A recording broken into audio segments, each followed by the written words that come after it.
नमस्कार दोस्तों, आप सभी का कहानी डरावनी है इस चैनल पर स्वागत है। अगर आप इस चैनल पर नए हैं तो चैनल को जरूर सब्सक्राइब करें और हमारी डरावनी कहानियों की दुनिया में शामिल हो जाए। तो चलिए दोस्तों, दिल थाम कर बैठिए और अंधेरे में कहानी ना सुने, क्योंकि कहानी थोड़ी डरावनी है।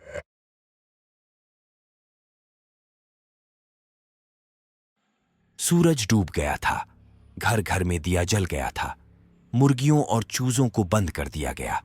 गाय और भैंसों को गौशाला में बंद कर दिया गया। घर घर में चूल्हा जल रहा था। चिमनियों से धुआं निकल रहा था। वह सर्दी का दिन था। शाम 6 बजे के बाद अंधेरा होने लगा था। बच्चे स्कूल से घर लौट आए थे, लेकिन विक्रम अभी तक घर नहीं आया था।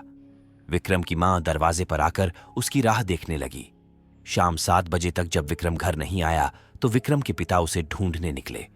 उन्होंने स्कूल में, मैदान में, हर जगह विक्रम की तलाश की, लेकिन विक्रम कहीं नहीं मिला।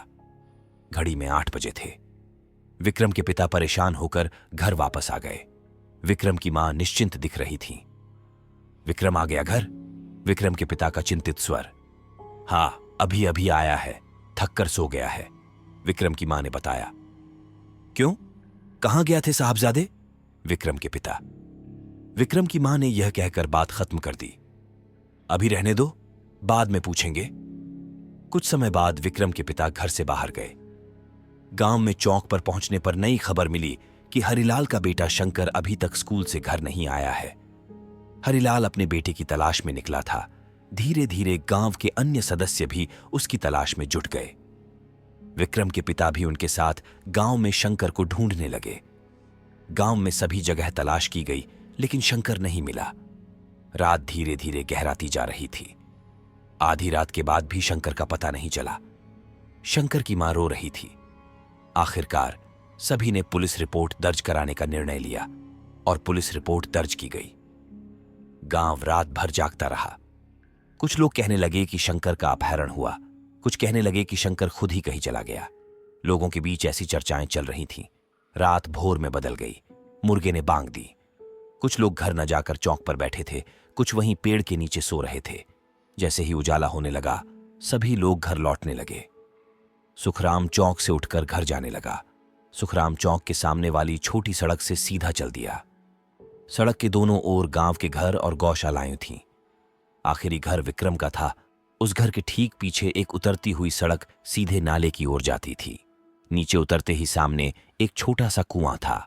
हालांकि कुआं छोटा दिखता था, लेकिन था बहुत गहरा। कुएं के उस तरफ नाला था।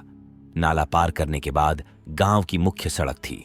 थोड़ी दूर आगे गांव का स्कूल था। सुखराम विक्रम के घर के पास वाली ढलान से नीचे चला गया। सामने वो कुआं था। जैसे ही वह कुएं के किनारे से चला, उसकी नजर गहरे कुएं के अंदर पड़ी और सामने का दृश्य देखकर सुखराम का सिर चकरा गया। कुएं के आसपास लोग जमा हो गए थे। सिपाही लोगों को लाठियां मारकर हटाने की कोशिश कर रहे थे। पुलिस अफसर अपनी नोटबुक में कुछ लिख रहा था।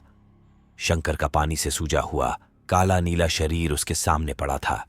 यह बहुत दुखद दृश्य था। 1 माह के अंदर गांव में घटी यह दूसरी घटना थी।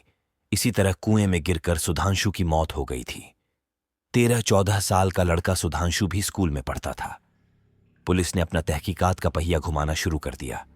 स्कूल, चौक, घर घर जाकर पूछताछ होने लगी, लेकिन पुलिस को कोई ठोस सबूत नहीं मिला। सुधांशु और शंकर दोनों एक ही कक्षा में पढ़ते थे। दोनों एक दूसरे के अच्छे दोस्त थे।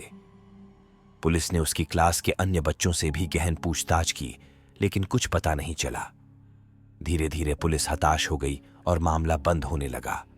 और एक दिन तीसरी घटना घटी जिसने पूरे गांव को स्तब्ध और भयभीत कर दिया।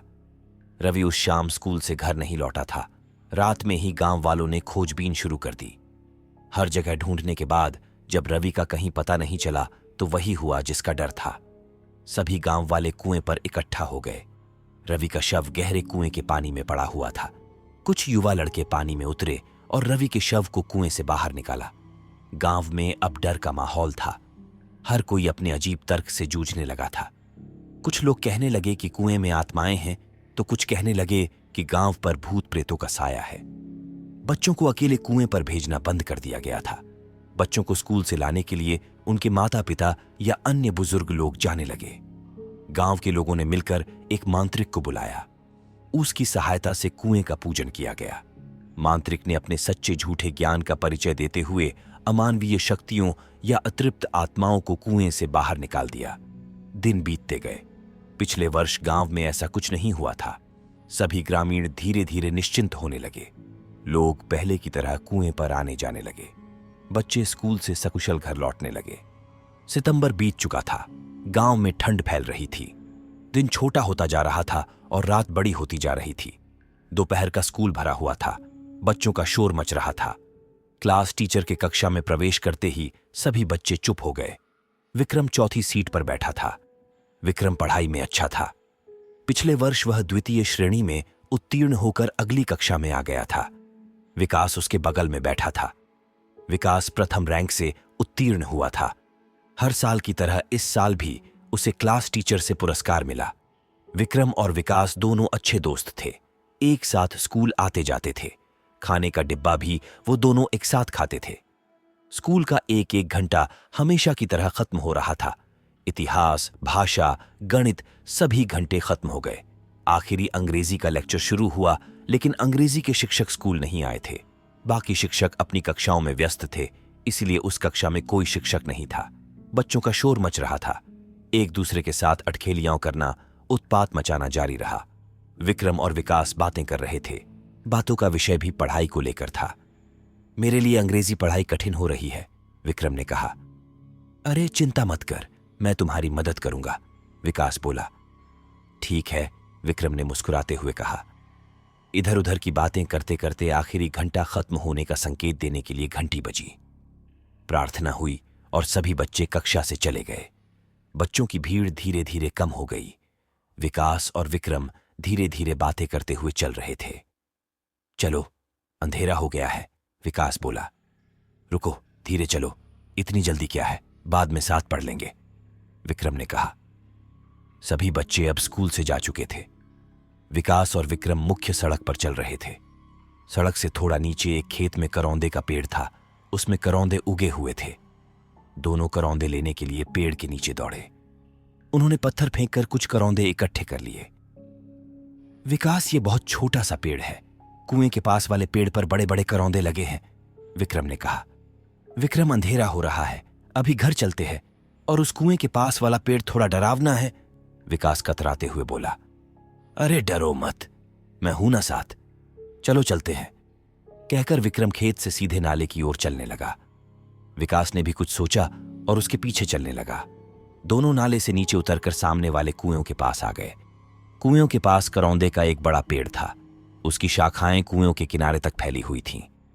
विक्रम दौड़कर कुएं के किनारे पर चढ़ गया। वह टहनी पकड़ने के लिए हाथ बढ़ाकर कोशिश कर रहा था।